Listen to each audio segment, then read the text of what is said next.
Hello everyone and welcome to Dirt Rally History, where I talk about some of the cars and rallies featured in Dirt Rally. This time, we're not looking at any one particular car, but we're using the cars in Dirt Rally to retrace the steps of one of the most gifted, most popular drivers in WRC history, Ari Vatanen. Ari Vatanen was born on 27th of April 1952 in Tupovara in eastern Finland. He quickly started rallying in 1970, and by 1974 he had already made his first WRC debut in the 1000 Lakes Rally in Finland. He did an international rally soon after, the 1975 747 rally in Jamaica, winning that in Datsun 120. However, in 1975 he was given a chance to drive with the factory Ford team in the RAC rally. Despite crashing out on the second day, he had impressed Ford boss Stuart Turner enough to be given a full drive with the Ford British Rally Team in 1976. He won the British Rally Championship that year, and won it again in 1980, being co-driven by David Richards, the man who would go on to found the Banbury-based ProDrive team. In 1980, he also won his first ever World Rally Championship, since he was doing selected events at the time, his first ever World Rally Championship rally, which was the Acropolis event. In 1981, with the Rothmans team, Privateer 4 team, he won the World Rally Championship, and he remains to this day the only privateer driver to do so, winning the Acropolis Rally, the Rally of Brazil, and the 1000 Lakes Rally. He would not defend his World Rally Championship title in 1982, opting instead to return to the British Rally Championship with the Shell Ford team. The car he drove at the time was the very last example of the Ford Escort to be entered in the British Rally Championship before the car was rendered obsolete, and it was given the nickname the Black Escort. After the 1982 season, he parted ways with Ford Escorts and with his co-driver David Richards. However, they remained friends, a relationship that would last many years after and would benefit Ari's career.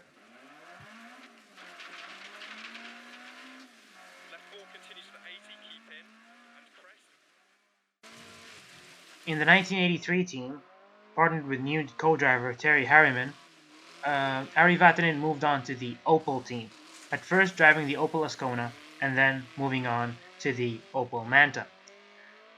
At the time, the WRC was quickly becoming swamped with all-wheel drive cars. The new order had definitely been set, and Opel, using rear-wheel drive cars like the Ascona and the Manta, simply could not compete with the new cars. He, however, managed to win the Sapphire Rally in the Opel Ascona, proving his mettle in winning even with cars that were perhaps underpowered, not even fit for purpose. He remarked several times that he did not enjoy driving the Opel Manta due to one characteristic that he genuinely did not enjoy: its understeer, and that's even apparent here in Dirt Rally. However, it was at that time that a new force was beginning to make its way in the WRC. The Peugeot team, which at the time was being managed by Jean Todt, was studying the World Rally Championship and was preparing a car that would perhaps change the face of rallying forever. Jean Todt chose two drivers to drive his revolutionary new car, and those drivers were Ari Vatanen and Timo Salonen.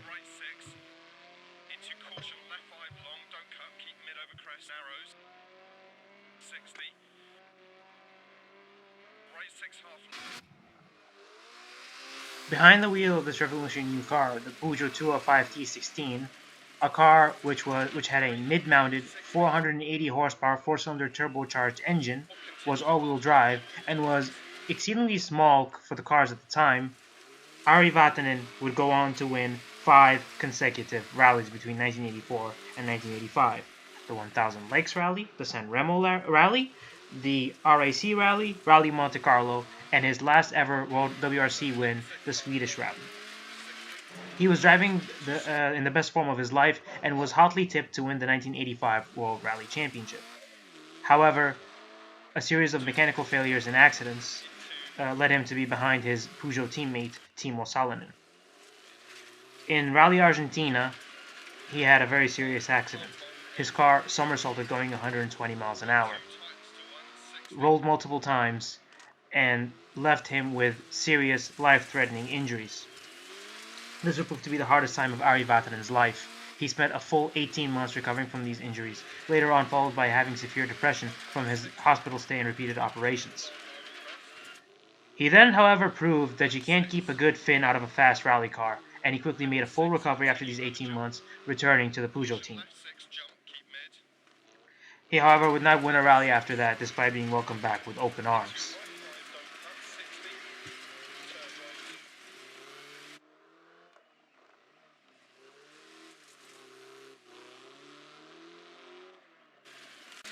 In 1986, with the Group B cars outlawed from rallying, John Todt and the Peugeot team took the lessons learned from the 205 and put them into the Peugeot 405 T16, a much larger, much more powerful car, putting out 600 horsepower with the 205's technology at its core to tackle the Pikes Peak International Hill Climb. Ari Vatanen set the record with 10 minutes 47.220, defeating Walter Roll's previously thought unbeatable record of 10 minutes 47.850. Vatanen's record would stand until 1992, when Rod Millen would break it with his Toyota Tacoma.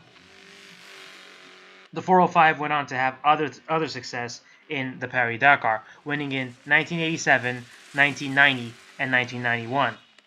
Vatanen would have won the 1988 rally as well, except that the Peugeot 405 he was driving was stolen, rather amusingly. Vatanen would win the Paris-Dakar again in 1992, driving for Citroën.